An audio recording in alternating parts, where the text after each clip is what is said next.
L'Association des fonctionnaires internationaux ivoiriens a élu son président. Abou Bamba est reconduit pour un mandat de 2 ans.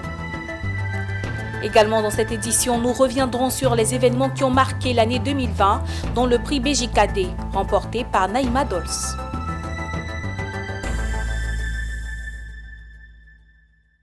Bonne année 2021, c'est pour nous un bonheur de vous présenter ce tout premier journal de l'année.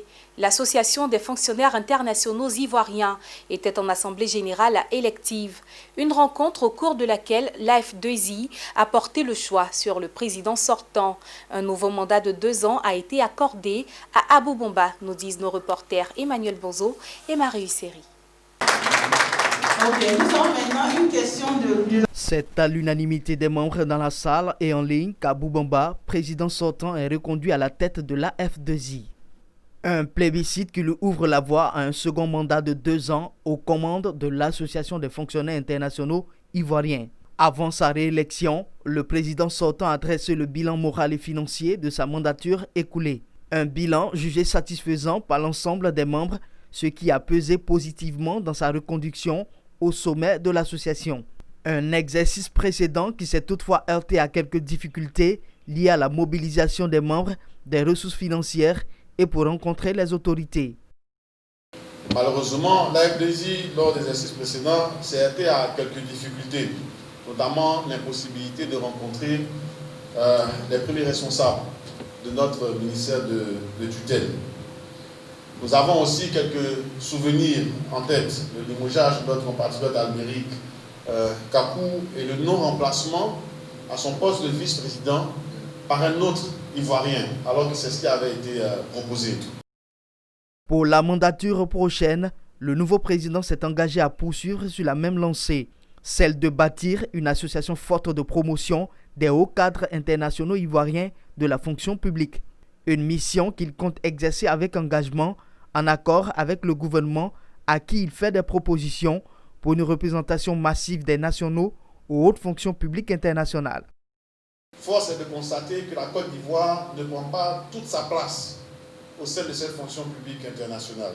La Côte d'Ivoire peut rattraper son retard au niveau de son positionnement dans la fonction publique internationale en mettant en œuvre les éléments suivants. Il faudrait avoir une veille stratégique pour les postes vacants en ce moment ou les postes qui seront vacants plus tard. Il faut aussi mettre en place une cellule spéciale à la présidence de la République, au ministère des Affaires étrangères, quelque part en tout cas dans le gouvernement, pour faire ce travail. Il faut aussi qu'on puisse enfin signer le protocole d'accord entre la F2I et le gouvernement qui contient beaucoup d'éléments qui vont nous permettre en tout cas d'aider la Côte d'Ivoire à parvenir au niveau où elle doit arriver par rapport à d'autres pays de la sous-région qui sont moins forts, économiquement moins importants. Le nouveau président de l'AF2I totalise une trentaine d'années d'expérience au sein de la fonction publique internationale. C'est un économiste de l'environnement actuellement en poste au sein des Nations Unies pour l'environnement. Abou Bamba occupe les fonctions de coordinateur régional du plan d'action pour l'Afrique de l'Ouest, du Centre et du Sud, ainsi que de secrétaire exécutif de la Convention d'Abidjan sur les océans et la zone côtière. Ouvrons à présent le chapitre rétro 2020 de ce journal. Même si l'année dernière a été marquée par la crise du coronavirus, certains acteurs du développement se sont démarqués par la qualité de leur travail. Dans le cas d'espèce, l'Observatoire africain pour la bonne gouvernance a organisé une cérémonie de récompense à l'endroit des meilleurs acteurs ouest-africains de l'émergence. L'objectif principal de cette récompense est de promouvoir l'excellence des cadres compétents de l'Afrique de l'Ouest. Les prix ont été décernés à différents travailleurs issus de divers secteurs d'activité. Le reportage de Daniel Kodjo et Marie Seri. Hommage rendu aux hommes et femmes qui, au travers de leur travail, contribuent à la bonne gouvernance et au développement des pays africains. Ces professionnels de divers secteurs d'activité sont récompensés pour leur mérite par l'Observatoire africain pour la promotion de la bonne gouvernance. Placé sous le signe de l'excellence et du mérite, un dîner gala leur a été dédié. Belle occasion pour découvrir les actions menées au quotidien par les lauréats en faveur du bien-être des populations. Tout le temps, les actions sont d'ordre social parce que je reconnais sollicité pour des besoins, par exemple de construction, de logement, de maîtres, par exemple pour accompagner des gens à construire des dispensaires dans le village et même dans les villes. Au moment où je vous parle, je suis en train de construire un bâtiment à l'intérieur de l'hôpital de Bondoukou qui doit abriter des équipements que l'Union européenne a servi à notre région. Donc, partout, vous verrez mes traces quand même dans le Gontou et au-delà. À San Pedro où je vis, vous parlerez de Thomson, on vous dira qu'il a posé un acte allant dans le sens social. Si vous voyez aujourd'hui le cacao de Côte d'Ivoire, il n'est plus de côté. Vous voyez l'anacarde, il est recherché en Côte d'Ivoire. Vous voyez aujourd'hui au niveau du terrain, il y a de la brande plantain, il y a du manioc un peu partout. On parle même de la Côte d'Ivoire comme étant vraiment le pays qui produit le plus de manioc. Et je pense que tous ces éléments-là ont contribué à ce que le choix soit porté sur la mer. Depuis notre prise de fonction à la tête donc, de cette mairie, nous n'avons cesse, n'est-ce pas, de travailler pour le bien-être et pour l'épanouissement des populations. C'est pourquoi d'ailleurs ce prix, n'est-ce pas, nous le dédions aux populations de Koumassi qui nous soutiennent et qui nous accompagnent, n'est-ce pas, dans tout ce que nous faisons à Koumassi. Aujourd'hui, je peux dire que l'action majeure, c'est d'abord l'ouverture d'une radio de proximité. Plusieurs voies qui ont été reprofilées par nous, des constructions de centres de santé, des constructions de marchés couverts, des constructions de dépôts de pharmacie, des dons d'ambulances, et j'en passe. Donc toutes ces actions, sûrement, ont retenu l'attention du jury pour nous mettre parmi les nominés ce soir. La 4e édition de la distinction des acteurs africains de la bonne gouvernance s'est déroulée dans un contexte marqué par la Covid-19, une maladie face à laquelle le ministre ivoirien en charge de la santé et de l'hygiène publique a su mettre en place des stratégies pour limiter la propagation du coronavirus. Honneur lui a été également rendu. Être célébré, recevoir un prix d'excellence après avoir accompli une mission, après avoir fait son travail, je pense qu'on ne peut que se sentir en joie, mais pas en joie pour moi-même, en joie pour toute l'équipe qui a travaillé. Notre jury qui est composé essentiellement de professionnels des médias et de la communication, chaque année mène des enquêtes sur plusieurs acteurs dans différents domaines. Et puis à l'issue de nos enquêtes, on arrête des noms à qui bien sûr on décerne des prix d'encouragement.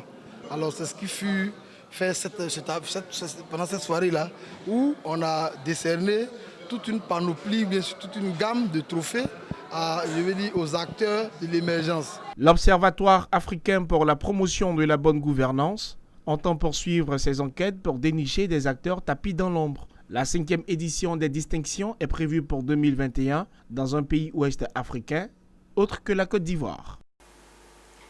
Initiée en 2018, la 3e édition du prix BJKD, on s'en souvient, a tenu toutes ses promesses le 19 septembre 2020.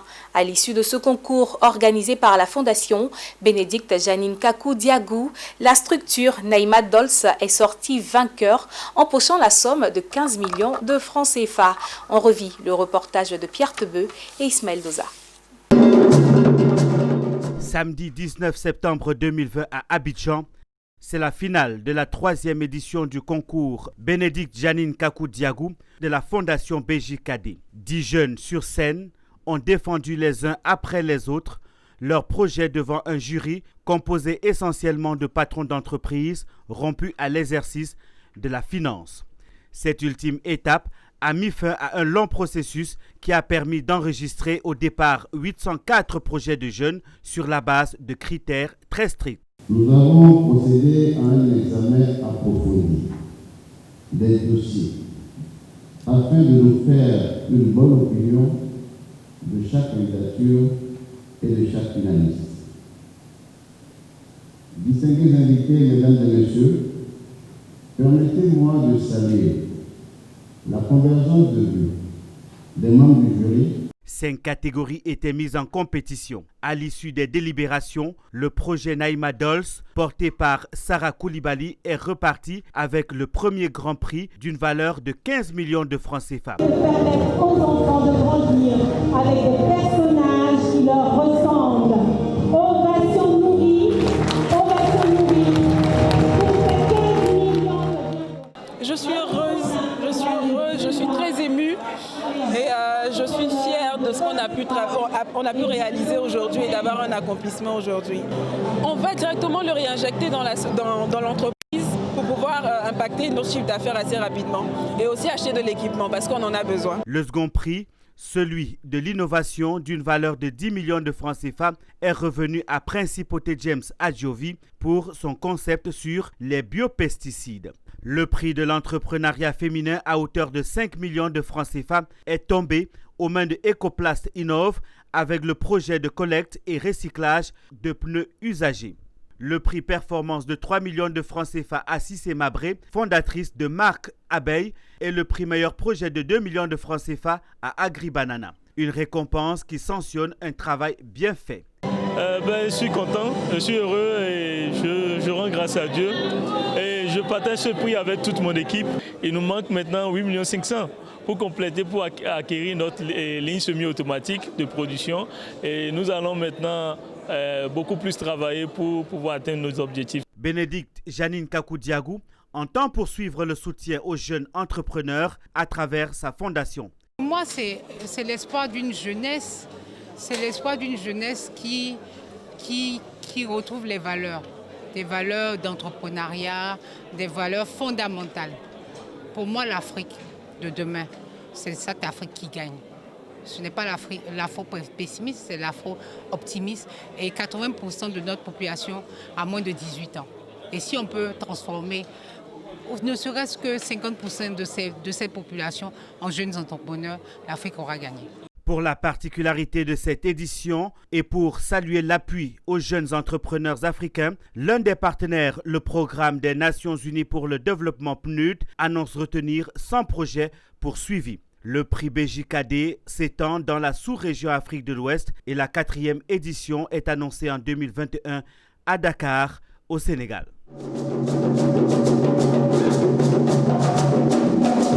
Toujours en 2020, les acteurs des entreprises publiques ont été honorés par le ministre Moussa Sanogo en charge du budget et du portefeuille de l'État à l'occasion de la 2e édition du prix d'excellence de la gouvernance des entreprises.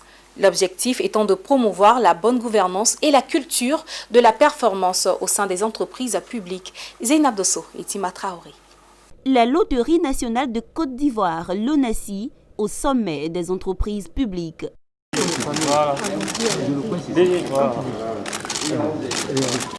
C'est la grande gagnante de cette 2e édition du prix de l'excellence de la gouvernance des entreprises publiques. Un prix créé en 2019 par le ministère du Budget et du Portefeuille de l'État et piloté par sa direction générale. La LONACI rafle le super prix du prix d'excellence de la gouvernance des entreprises publiques. Ce prix récompense la performance, la transparence, l'excellence des meilleurs dirigeants des entreprises publiques. En plus du super prix, la Loterie nationale remporte également le prix de la performance économique et financière, catégorie commerciale. La grande star de la 2e édition de l'initiative, c'est donc lui, Adama Koulibaly, directeur général de la LONACI. C'est qu'en 2019, nous avons fait la meilleure performance de notre mandat. C'est-à-dire que nous sommes passés à une croissance de 120%. Donc il était normal que cette année, nous attendions à vraiment ce super prix. Plusieurs autres prix sectoriels ont été attribués. Il s'agit du prix d'encouragement, prix innovateur, remporté par la BNI, Banque nationale d'investissement, et du prix de l'efficacité du conseil d'administration, remporté par l'ONEP, Office national de l'eau potable. Nous avions un défi lorsque nous avons donc pris en main le conseil d'administration de cette entreprise, c'était de faire disparaître tous les dysfonctionnements organisationnels au niveau de la superstructure. Nous avons été classés en tête donc, de l'efficacité du conseil d'administration le plus efficace et nous maintenant, nous prions Dieu à nous y maintenir. Le prix de l'excellence de la gouvernance des entreprises publiques est à l'initiative du ministère du Budget et du Portefeuille de l'État. On a de meilleurs résultats, on a une bonne évolution des chiffres d'affaires, on a également des conseils d'administration qui fonctionnent de mieux en mieux avec des administrateurs qui sont mieux formés. On atteste le certificat des administrateurs des sociétés publiques qui a été délivré il y a quelques jours de cela. En tout cas, on a vraiment un environnement qui se bonifie. Rappelons qu'elles étaient 50 entreprises à compétir pour la deuxième édition du prix de l'excellence de la gouvernance des entreprises publiques. Un prix appelé à gagner en notoriété le regard du capital confiance qu'il donne aux lauréats. Également, la COPEC, Coopérative d'épargne et de crédit, a été récompensée au cours des Awards des entreprises 2020 à Abidjan. L'Union nationale des COPEC de Côte d'Ivoire, UNACOPECSI, a par ailleurs organisé une cérémonie de récompense des meilleures directions et célébré le départ à la retraite de plusieurs de ses agents. Le témoignage de Pierre Tebeu et Tima Traoré. La grande star des Awards des entreprises ivoiriennes, c'est elle, la COPEC. Coopérative d'épargne de crédit à travers l'UNACOPECSI, Union nationale de coopératives d'épargne de crédit de Côte d'Ivoire, est sur le toit des microfinances. Elle a été primée au cours de cette soirée dans la catégorie des microfinances de Côte d'Ivoire. Elle rafle le prix des meilleures microfinances pour l'année 2020. C'est d'abord un honneur de remporter ce prix, un honneur pour notre entreprise. Et comme je l'ai dit, ce prix il est dédié à tous nos collaborateurs sur toute l'étendue du territoire, à tous les salariés de l'UNACOPECSI sur toute l'étendue du territoire. Pour qui observe le fonctionnement de la COPEC ces dernières années, ce résultat n'est pas surprenant. La COPEC a fait de la qualité son cheval de bataille. Un prix a même été instauré en interne par l'UNACOPECSI. Les directions s'étant distinguées par la qualité supérieure de leurs services ont elles aussi été célébrées ce samedi 11 décembre 2020 à Cocody. Vous venez de constater que c'est 3 processus qui ont eu donc la mention, premier, deuxième, troisième. Nous ferons en sorte que l'année prochaine, quand même, on puisse aller jusqu'à 5 processus. Mais tout ce qui est important, les processus, tout ce qu'on dit qualité, c'est la satisfaction des clients. La COPEC, c'est 44 ans d'excellence. 44 ans au cours desquels des pionniers ont fait d'énormes sacrifices pour hisser la microfinance au rang de leader en Côte d'Ivoire. Ce week-end, 6 d'entre eux font valoir leur droit à la retraite. Leurs collègues à la direction ont décidé de les célébrer. Le travail bien fait. J'ai appris à gérer, à connaître aussi les hommes. Et surtout la sincérité dans le travail. Je suis heureux que je m'en vais à la retraite au moment. J'ai encore la capacité, le courage de continuer. Aujourd'hui, on va le cœur en joie parce que ceux que nous avons laissés derrière nous, leur emploi est garanti. L'UNACOPECSI reste à ce jour la seule microfinance ivoirienne détenant une reconnaissance internationale pour la qualité des produits et services mis à la disposition de ses sociétaires à travers la certification ISO 9001 version 2015. L'UNACOPECSI compte à ce jour 24 COPEC regroupant 136 points de services fonctionnels sur le territoire ivoirien. C'est la fin de ce journal. Toute la rédaction vous remercie de votre fidélité et vous souhaite une très bonne année 2021.